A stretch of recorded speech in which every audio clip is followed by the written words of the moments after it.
padre Fábio de Mello foi denunciado ao Vaticano esta semana por um dos seus colegas da fé, um bispo de Santa Catarina. E o motivo é porque o padre fica aparecendo nas redes sociais em assuntos polêmicos. Também fica andando pelo Brasil fazendo shows, não como padre, mas como um cantor sertanejo. O último escândalo do padre que veio à tona nas redes sociais foi o escândalo do doce de leite, que ele foi a uma padaria com um suposto amigo. Chegando lá, pediram um doce de leite, teve uma confusão toda e ele foi às redes sociais dizer que o gerente da padaria, da panificadora, tratou ele mal. Sendo que, na verdade, ele nem chegou a conversar com o gerente. Esse gerente foi demitido. Padre Fábio de Mello não veio às redes sociais para pelo menos dizer que estava arrependido e que foi uma história inventada que ele era a culpa.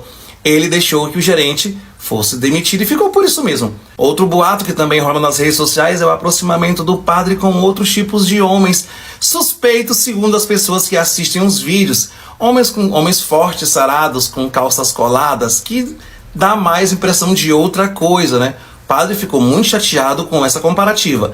E também as suas viagens pelo Brasil como cantor sertanejo, participando de show e até tomando uns gorazinhos aqui e acolá. E tudo contribuiu para que esse bispo de Santa Catarina fosse denunciar o padre Fábio de Mello no Vaticano.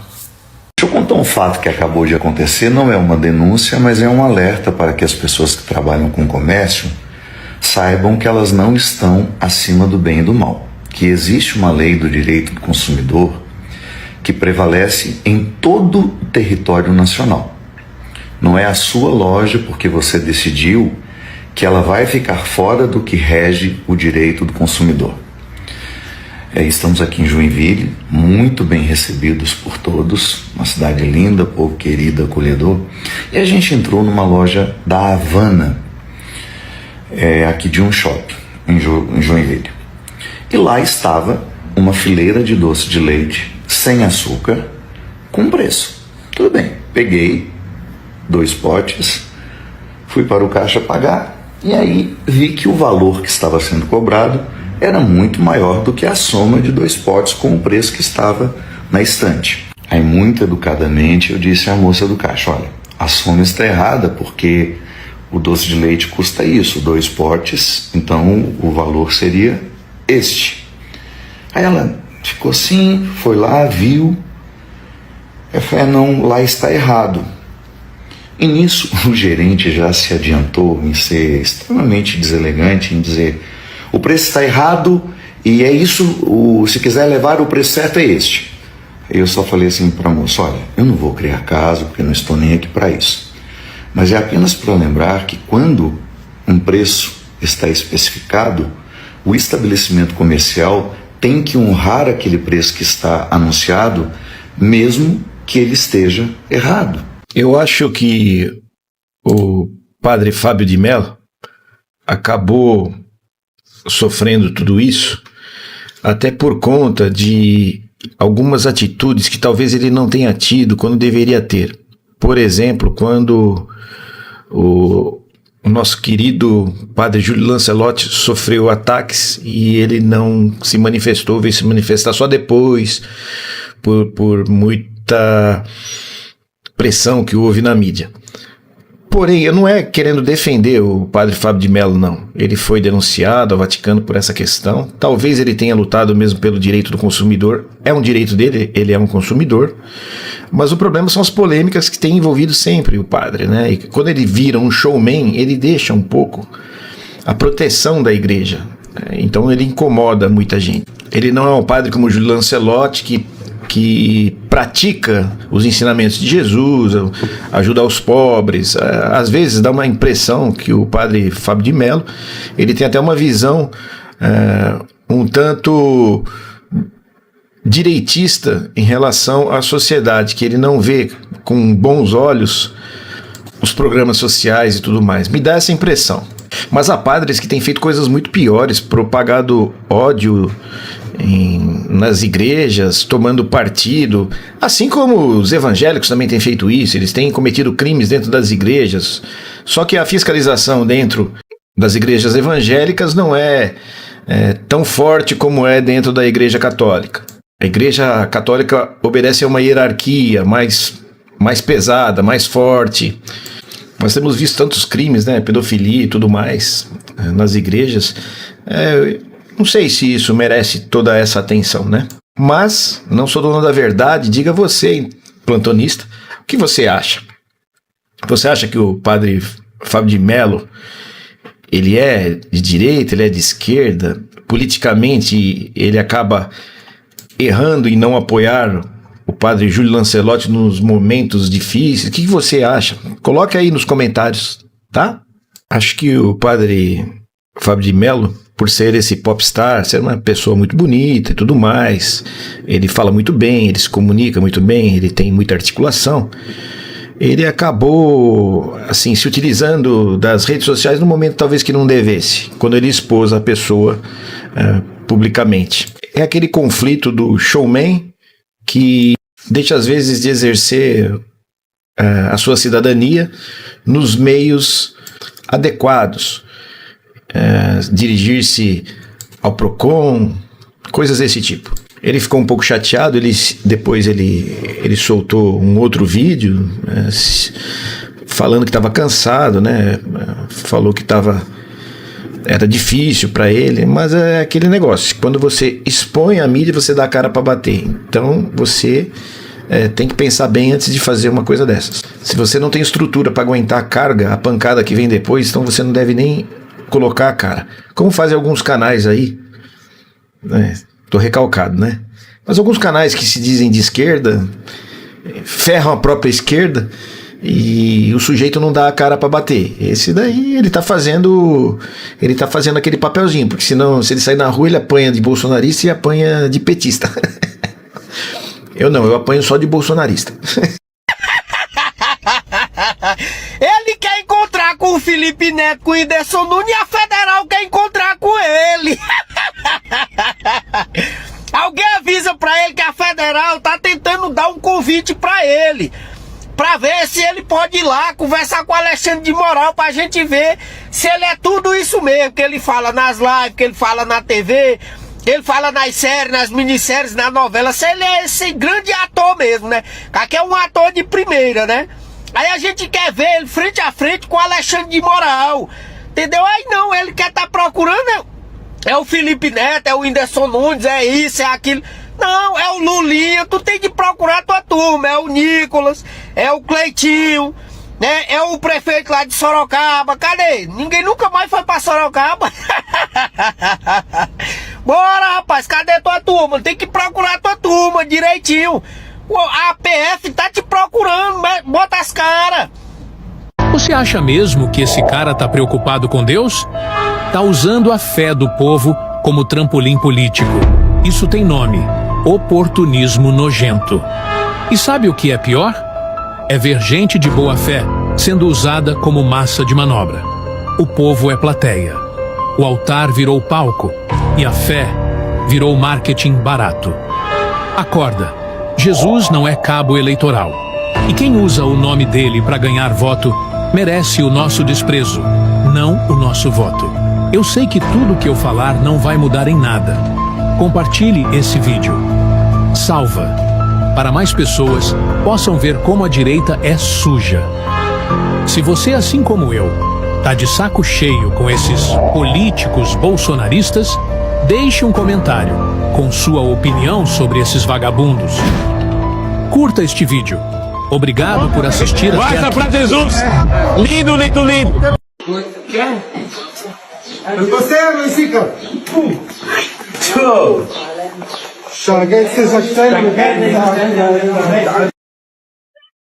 Certo.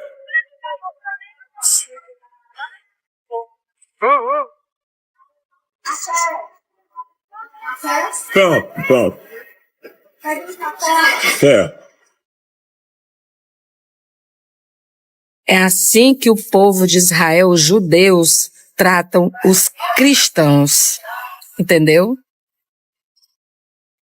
Porque os evangélicos apoiam o Estado de Israel, mesmo sabendo que o Estado de Israel não tolera Jesus. Eu sou Antônio Alair, sou batizado numa igreja evangélica há mais de 20 anos, então eu tenho um lugar de fala. Para poder explicar completamente o apoio dos evangélicos a Israel, seria necessário uma ampla discussão envolvendo os aspectos políticos, cultural, financeiro e religiosos que não caberia nesse vídeo curto. Eu pretendo esgotar esse assunto nos vídeos postados futuramente, por isso você que me segue aí certamente receberá essas informações. Mas hoje eu quero ser pragmático. E falando de forma pragmática, os evangélicos apoiam Israel simplesmente porque é muito fácil, é muito cômodo estar do lado do mais forte. O Estado de Israel foi criado, foi idealizado para ser um Estado forte e ter o domínio em todas as áreas, seja ela cultural, religiosa, política, financeira e militar. Isso chega a ser até contraditório. Como que um povo massacrado durante anos na Segunda Guerra Mundial,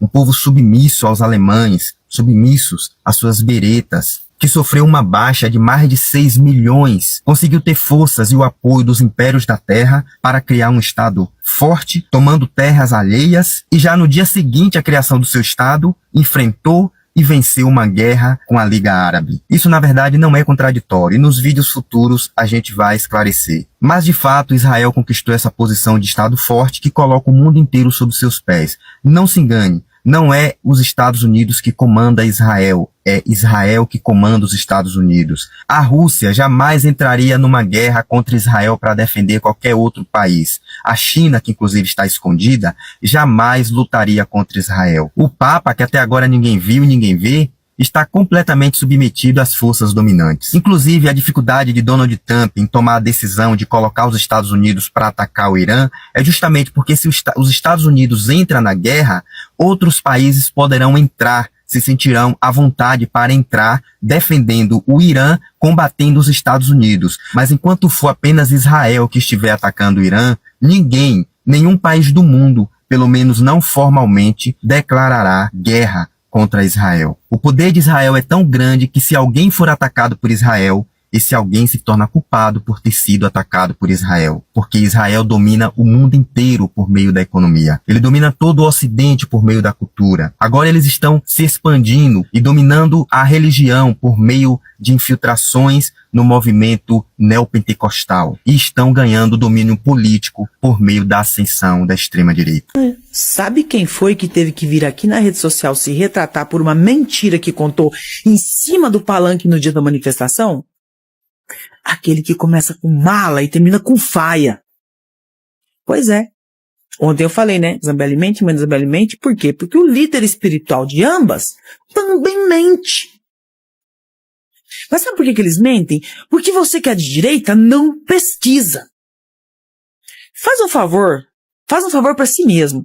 Tira o dedo do toba, aperta na lupinha e pesquisa mala, faia, se retrata com o PT. E aí você vai ver que eu não tô mentindo. E você que é de esquerda, reverbere isso, tá? Muito pouca gente tá sabendo disso. Vamos mostrar para esse povo da direita quem são seus ídolos. E só para constar, sem anistia para golpistas. E aí é curioso quando nós fazemos um paralelo, por exemplo, com a execução de Jesus Cristo, que eles dizem tanto amar, proteger, defender, e em nome de um suposto Deus ou Jesus, odiar e atacar a dignidade de pessoas trans, nós fazemos um paralelo de como a morte de Jesus também serviu e foi usada a partir da tortura para dar um exemplo àqueles que eles não queriam mais que falassem, pregassem ou levassem adiante alguma mensagem que simbolizasse as palavras de Cristo, que na sua grande maioria esmagadora não tem nenhuma relação com o discurso de ódio praticado pelo fundamentalismo. E é importante que nós façamos uma separação do que é a fé, a religião, a espiritualidade das pessoas, que são diversas, muitas e plurais, do que é e representa o fundamentalismo. O fundamentalismo não é religião. O fundamentalismo não é fé. O fundamentalismo não é Deus, nem Jesus Cristo, nem nenhum tipo de outra denominação religiosa. O fundamentalismo é um projeto político de homens saqueadores da fé, que se aproveitam da precariedade, da vulnerabilidade, do medo, do caos, da ausência do Estado para pregar ódio contra outros grupos da sociedade. Para de votar em candidato de direita. Você é pobre, seu taioba. Vamos fazer uma campanha para votar apenas em candidatos de esquerda ano que vem, tanto para o Congresso e o Senado. Os bolsonaristas derrubaram o veto de Lula e a sua conta de luz vai aumentar. Eu nasci em uma região muito pobre do país, Nordeste brasileiro. Com 7 anos de idade, eu fui para São Paulo para não morrer de fome no Nordeste. Virei dirigente sindical, criei um partido e virei presidente da República. Eu só tenho o diploma primário e um curso técnico. O restante eu aprendi na vida para sobreviver. Olha, Lula novamente. A partir de agora, se me prenderem, eu viro herói. Se me matarem, viro mártir. E se me deixarem solto, viro presidente de novo. Gente, olha o recado que eu trago para vocês do próprio presidente Lula, né? Ele mandou dizer que apesar de o Congresso ser inimigo do povo, né, da Rede Globo ser inimiga do povo, em 2026 ele vai vir mais forte do que nunca, né? Olha, ele está arrebentando nos números, né? O presidente Lula, ele mandou dizer que o brasileiro não precisa ficar preocupado com todas as maldades que o Congresso está fazendo com os brasileiros, porque o Congresso nunca teve tão exposto, né? Ele nunca teve tão nu na frente dos brasileiros. Os brasileiros acordados não são bobo, né? Existe a malandragem do brasileiro. O brasileiro pode fingir que é bobo, mas não é bobo. Tá todo mundo percebendo, né? A própria Rede Globo, as pessoas já não estão mais caindo nas mentiras, nas manipulações da Rede Globo, né? Então acabou, tá? 2026, o presidente vai voltar mais forte ainda e os brasileiros vão colocar senadores de esquerda para ajudar o presidente Lula, vão encher o Congresso de deputados de esquerda. Nós vamos fazer uma limpa naquele Congresso.